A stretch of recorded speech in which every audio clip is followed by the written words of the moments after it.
Bismillahirrahmanirrahim. Alhamdulillahilladzi hadana lihadza wa ma kunna linahtadiya laula an hadanallah. Wassalatu wassalamu ala asyrafil anbiya'i wal mursalin wa ala alihi wa sahbihi wa mawalah. La haula wa la quwwata illa billah. Amma ba'd. Khafillah rahmatullahi alaikum. Alhamdulillah, tidak henti-hentinya puji dan syukur kita panjatkan hadirat Allah Azza wa Jalla atas limpah nikmatnya yang terus-menerus dianugerahkannya kepada kita semua. Demikian pula salawat dan salam marilah senantiasa kita haturkan kepada suri teladan kita, junjungan kita Sayyidina Muhammad Rasulullah sallallahu alaihi wa ala alihi wa sahbihi wasallam. Alhamdulillah, pada kesempatan hari ini sampailah kita pada surah Al-Buruj. Surah ini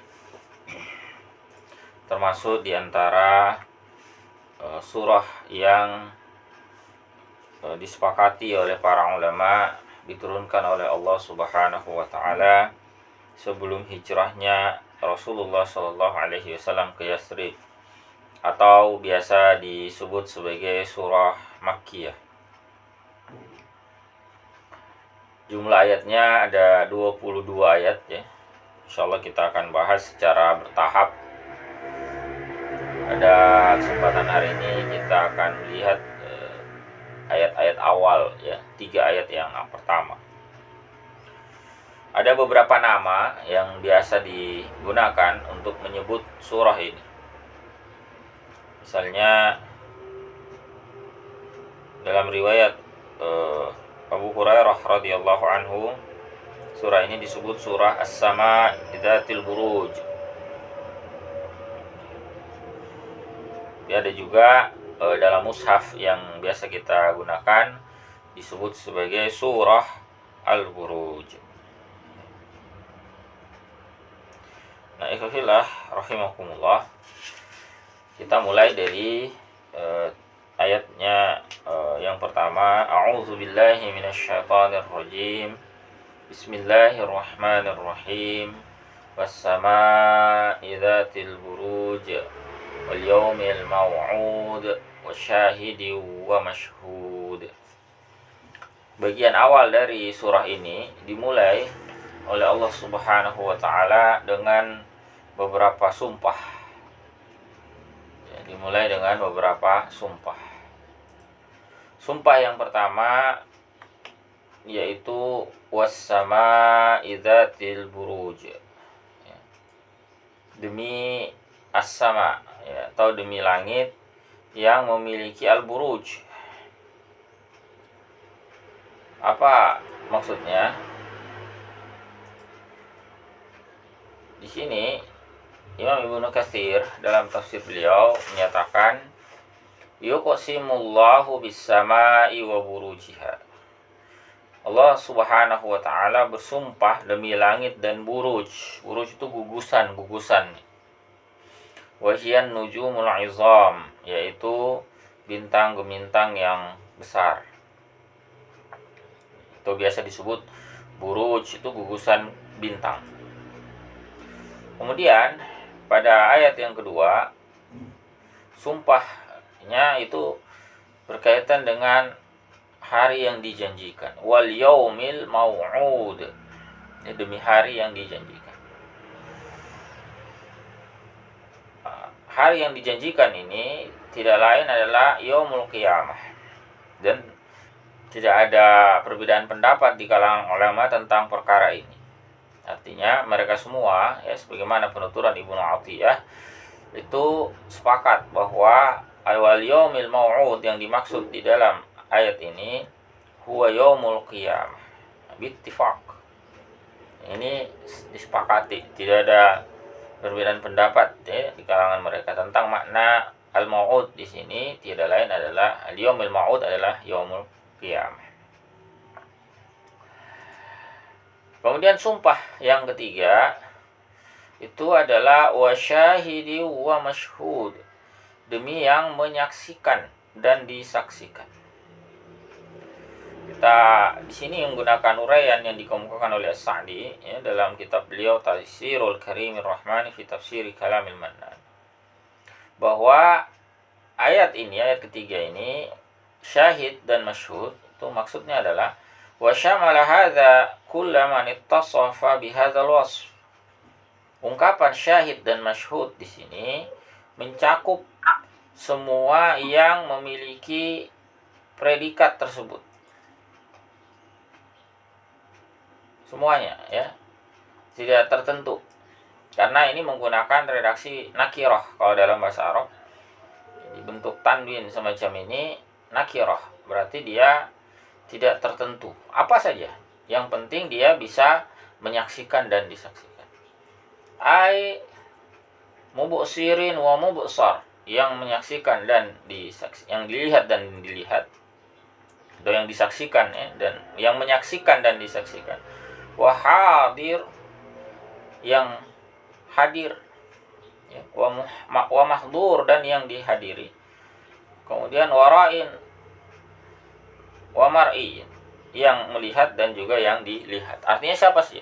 Bisa ya, misalnya dalam ayat Al-Qur'anul Karim yang lain disebutkan bahwa kelak anggota tubuh kita itu akan menjadi saksi ya. Misalnya wa tashhadu arjuluhum bima kanu ya yaksibun. Atau ayat di ungkapan sebelumnya wa tukallimuna aydihim wa tashhadu arjuluhum. Pada hari itu ya, setelah Allah sebutkan kami tutup ya, al-yawma nakhtimu ala afwahihim, kami tutup mulut-mulut mereka, wa tashhadu arjuluhum. Wa tukallimuna aydihim, tangan-tangan mereka itu berbicara kepada kami, wa tashhadu arjuluhum, dan menjadi saksi kaki-kaki mereka. Nah, itu termasuk diantaranya. Atau apapun itu ya, bumi yang kita pijak ini ya, memberi kesaksian atas apa yang telah kita perbuat di atasnya ya. Misalnya diisyaratkan di dalam surah Zalzalah yang sudah pernah kita ulas, bahwa pada hari itu yauma idzin tuhadditsu akhbaraha, bahwa bumi itu akan menyampaikan kabar ya, beritanya. Di antara maknanya ya, dikemukakan oleh para ulama, yakni menyampaikan apa saja yang diperbuat di atasnya. Jadi bahwa manusia pernah melakukan ini dan itu pada waktu ini dan itu ya, itu direkam semua dan disampaikan dan seterusnya. Nah, rangkaian 3 ayat ini ikhwahillah rahimakumullah memberikan beberapa ibrah bagi kita, beberapa pelajaran bagi kita. Yang pertama, kita diajak ya untuk mengenali keagungan Allah Azza wa Jalla melalui ciptaannya.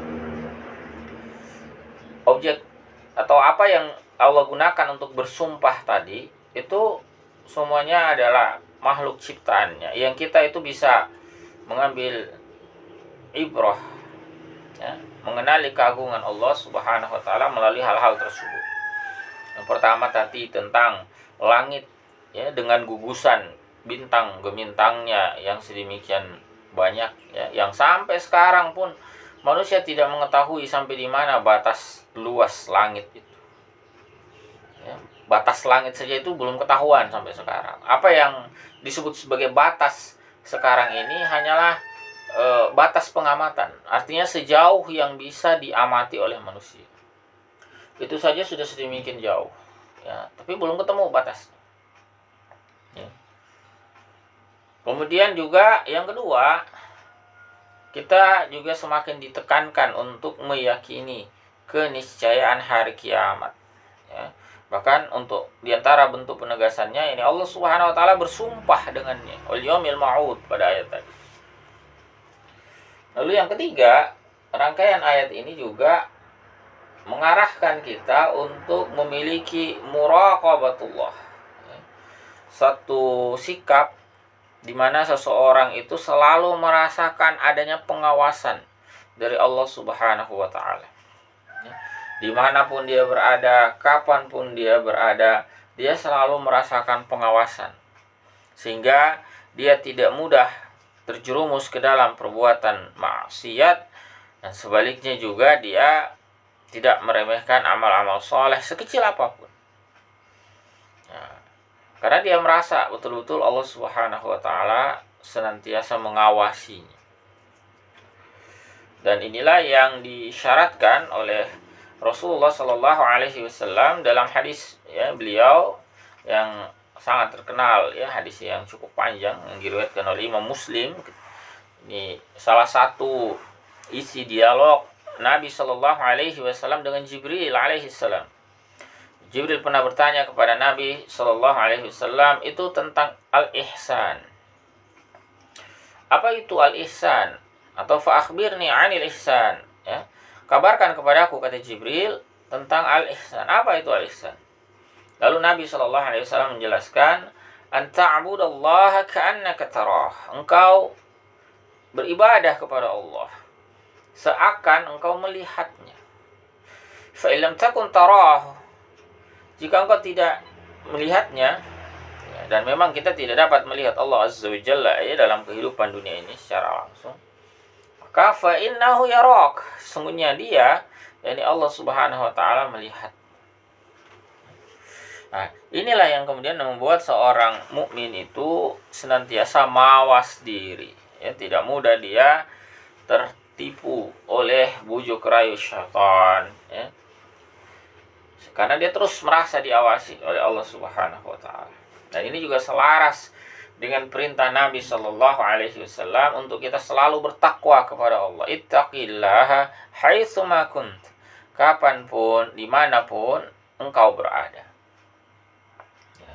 Terlebih lagi di bulan Ramadan ini, saat ini, ya, betul-betul ibadah Ramadan itu menggembleng kita, menempa seorang mukmin itu untuk betul-betul memiliki muraqabatullah, ya, senantiasa merasa diawasi oleh Allah Subhanahu wa Ta'ala. Puasa membentuk itu. Kita misalnya ketika di rumah, ya, meskipun hanya seorang diri, tidak ada manusia yang lain yang menyaksikan, ya, tapi seorang mukmin tidak akan mencuri-curi kesempatan untuk misalnya makan minum, ya, secara rahasia, secara sembunyi-sembunyi. Mumpung tidak ada yang lihat, misalnya dia makan sedikit atau dia minum sedikit dan seterusnya. Ya. Kenapa? Karena dia menyadari bahwa tidak ada tempat di dunia ini, betapapun tersembunyinya dia, ya, yang lolos dari pengawasan Allah Azza wa Jalla. Ya. Demikian ikhwahillah rahmatullahi alaikum, ya, beberapa makna dari rangkaian awal surah Al-Buruj, ya. Ini masih berkaitan sumpah. Adapun isi sumpahnya nanti insyaallah kita akan ulas, ya, pada kesempatan mendatang. Wallahu a'lam bissawab. Subhanakallahumma wa bihamdik, asyhadu an la ilaha illa anta, astaghfiruka wa atubu ilaik. Assalamualaikum warahmatullahi wabarakatuh.